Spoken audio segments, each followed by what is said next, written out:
तीसरा सवाल यह है, क्या चालाकी करके सफलता मिलेगी? जीवन में सफल होने के लिए आपको चालाकी की आवश्यकता नहीं होती, आपको ज्ञान की आवश्यकता होती है। यदि आप अच्छे ज्ञान के साथ, अच्छे ज्ञान का अर्थ होता है आपके जीवन में जो ज्ञान आपके लिए आवश्यक है वही ज्ञान अच्छा कहलाता है। अब जो ऐसे तो संसार में दुनिया भर का ज्ञान पड़ा हुआ है, अब आप सभी ज्ञान को अपने साथ जोड़ करके अगर रखेंगे तो फिर आप अपनी वास्तविक सूचनाओं को ग्रहण नहीं कर पाएंगे जो आपके जीवन को लाभ पहुंचा सकती हैं। यदि व्यक्ति ये सोच रहा है कि वह चालाकी करके किसी बड़ी सफलता को हासिल कर लेगा तो यह उसकी भूल है, क्योंकि चालाकी आपको क्षणिक लाभ तो पहुंचा सकती है लेकिन आपको एक निरंतर सफलता के बिंदु तक नहीं पहुंचा सकती। यदि रोहित शर्मा चालाकी करके इंडियन टीम में सेलेक्ट हो जाए तो क्या इसकी इस बात की गारंटी हो जाती है कि वह इंडियन टीम में अच्छा परफॉर्मेंस भी दे पाएंगे? नहीं ना।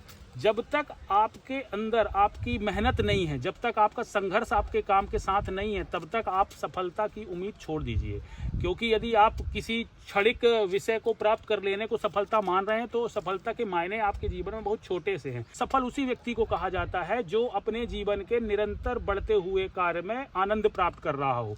जैसे आपको अभी मैंने रोहित शर्मा का उदाहरण दिया, क्या उसको हर प्रैक्टिस में मजा नहीं आता होगा, हर बॉल खेलने से, हर ओवर खेलने से उसको आनंद नहीं आता होगा? तो जो व्यक्ति अपने काम के साथ सत्यता से जुड़ा होता है उसी व्यक्ति के जीवन में असली आनंद छुपा होता है। तो यहाँ चालाकी करके आप थोड़ा सा आगे जा सकते हैं। किसी के साथ चालाकी करने से आप छल करके किसी और का जो हक होता है वो छीन जरूर सकते हैं, लेकिन आप निरंतर उस पोजीशन पर बने रहेंगे इस बात की कोई गारंटी नहीं है।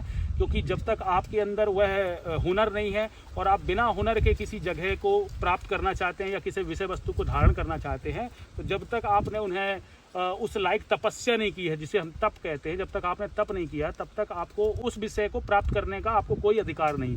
फिर भी यदि आप चालाकी करके किसी चीज़ को ग्रहण कर लेते हैं या प्राप्त कर लेते हैं तो निश्चित रूप से आपको वह विषय वस्तु वह आनंद नहीं दे सकेगी जो आपको मेहनत करने के बाद प्राप्त हुई विषय वस्तु से मिलने वाला था। इसीलिए आप बिल्कुल अपने दिमाग से ये बात निकाल दीजिए कि इस संसार में जो ऊंचाइयों पर पहुंचे हैं वो किसी तरह की चालाकी करके पहुंचे होंगे। ये सिर्फ फिल्मों में दिखाने में आपको अच्छा लगता है कि फिल्मों में आपको दिखाया कि किसी शॉर्टकट तरीके से किसी ने कर लिया। यदि इतनी शॉर्टकट यदि फिल्म वाले जान रहे होते, उनकी कहानियों में इतना ही दम होता, तो वो डायरेक्टर अपनी फिल्मों को ना शॉर्टकट से हिट करवा लिए होते।